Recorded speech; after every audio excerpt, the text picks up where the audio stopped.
Sejam bem-vindos a mais uma aula de pesquisa operacional. Neste e nos próximos vídeos, nós iremos falar sobre o Branch and Bound.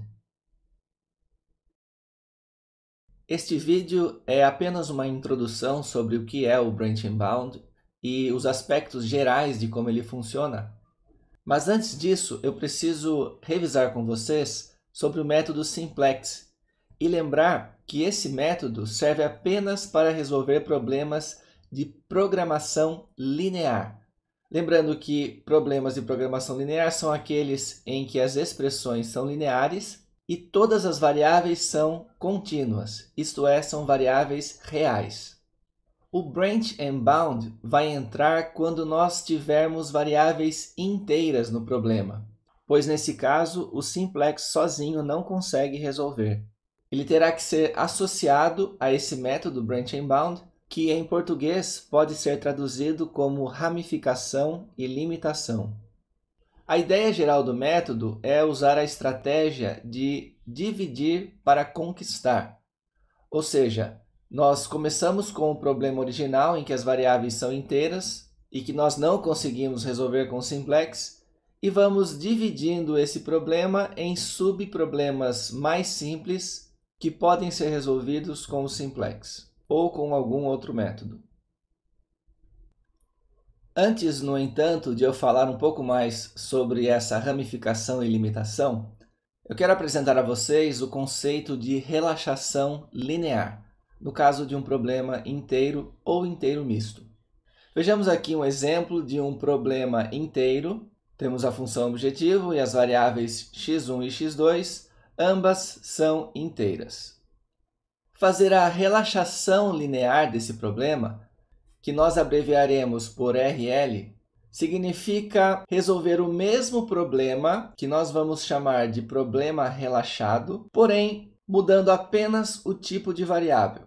Então veja, a função objetivo e as restrições são exatamente as mesmas, mas as variáveis que eram inteiras, então aqui, portanto, nós tínhamos o conjunto 0, 1, 2 e assim por diante, como o conjunto dos valores possíveis para essas variáveis. Agora o que nós temos é a reta real. A variável pode ser qualquer valor de 0 para cima.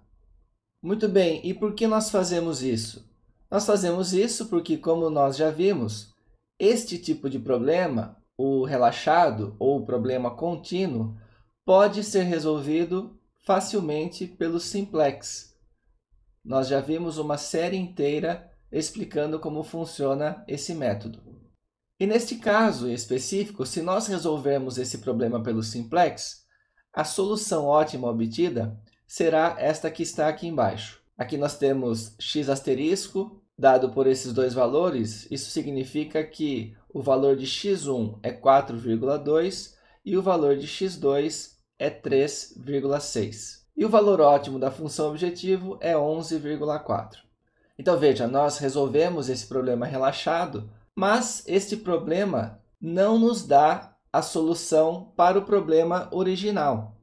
Porque se nós obtivemos 4,2 e 3,6 e no problema original as variáveis são inteiras, então esses valores não servem para a gente. Nós precisamos de alguma forma conseguir obter os valores 3 e 4, que são a solução ótima desse problema, e que resultam no valor da função objetivo igual a 11.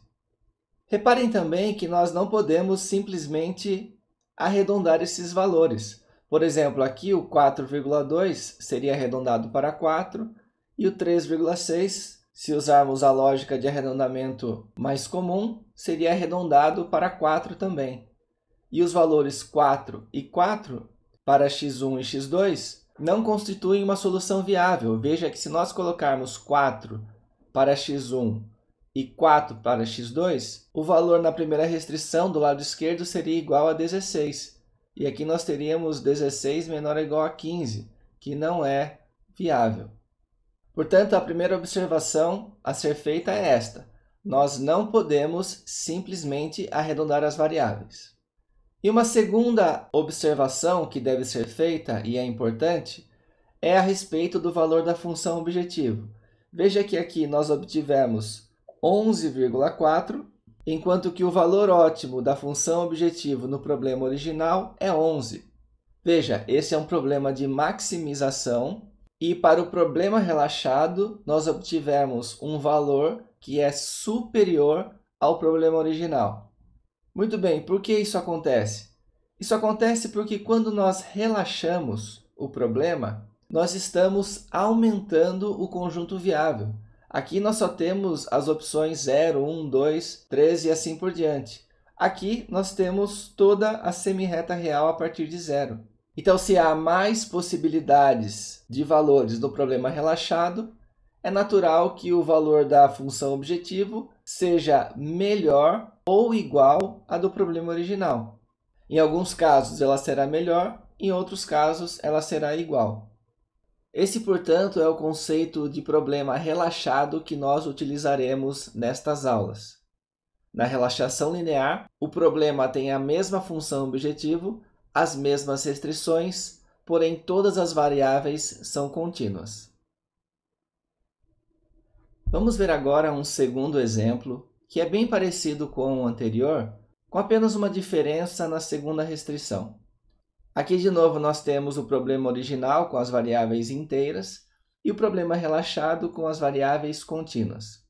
Lembrando que nós, por enquanto, só sabemos resolver o problema contínuo, vamos supor que nós tenhamos resolvido esse problema e a solução ótima tenha sido x1 igual a 3, x2 igual a 4 e z igual a 11. O que aconteceu aqui de interessante é que, embora as variáveis possam ser fracionárias, são variáveis contínuas, na solução final, na solução ótima, elas resultaram em números inteiros. Então, neste caso, nós podemos utilizar essa solução para o problema original. Porque se, ao relaxar o problema e permitir que as variáveis sejam contínuas, o resultado foi inteiro, então esse resultado serve para o problema original. Portanto, nós já resolvemos o problema inteiro.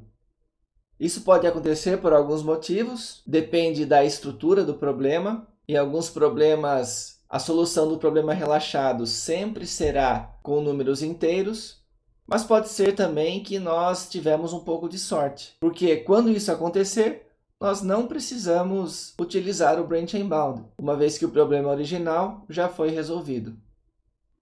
E quando isso não acontecer, isto é, quando a solução do problema relaxado não valer para o problema inteiro, nós realizaremos as tais ramificações e limitações até que, em algum ponto, a resolução do problema relaxado vai servir para o problema inteiro.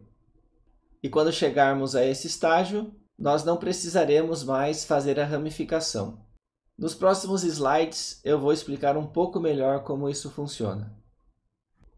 O branch and bound, que nós vamos abreviar por vezes por B e B, funciona a partir da resolução de várias relaxações lineares do problema original, normalmente utilizando o simplex, e organiza essas resoluções e esses problemas num diagrama de árvore.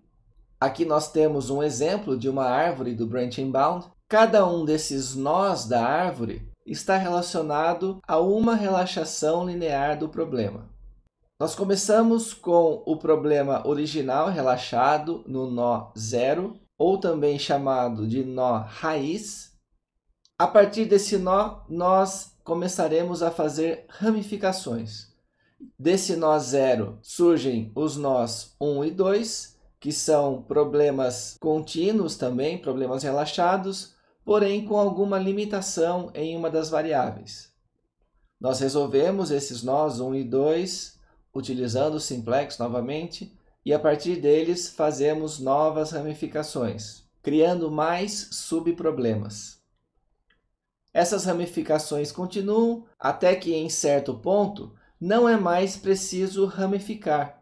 E haverá motivos diferentes para nós dizermos que a árvore não precisa de maiores ramificações. Tudo isso vou explicar nos próximos vídeos. Esta parte da ramificação tem a ver com o primeiro verbo que está aqui no nome do algoritmo, o branch. O segundo verbo no nome do algoritmo, que é o bound, tem a ver com as limitações que nós vamos impor às variáveis. Aqui nesse exemplo genérico, imagine que nesta primeira relaxação linear, a variável xi teve um valor fracionário, e ela é uma variável inteira no problema original. Quando isso acontecer, nós iremos utilizar essa variável para realizar a ramificação. A partir do nó 0, nós iremos criar os nós 1 e 2. No nó 1, essa variável será limitada acima por um valor a, portanto, a é um limitante superior para ela. E no nó 2, ela será limitada abaixo por um número b, portanto, b será um limitante inferior para ela. Como já mencionei antes, nós vamos resolver os nós 1 e 2, e aí, se necessário, continuaremos com as ramificações e limitações. Depois de resolver vários nós, e a partir dos valores ótimos obtidos em cada nó, nós poderemos podar a árvore. Inclusive, esse também é o termo utilizado em inglês. A palavra em inglês é essa daqui, prune, que significa podar. E depois de podar a árvore nos nós em que houver uma razão para isso, chegará um momento em que a árvore não precisará mais crescer. E nesse momento, o algoritmo será finalizado. Para terminar essa aula, tenho aqui apenas uma última observação, que é de que o branching bound também pode ser usado em outros contextos, mas nós estudaremos apenas a aplicação em problemas de programação inteira e programação inteira mista. Finalizamos assim a primeira aula sobre o branching bound. Até a próxima!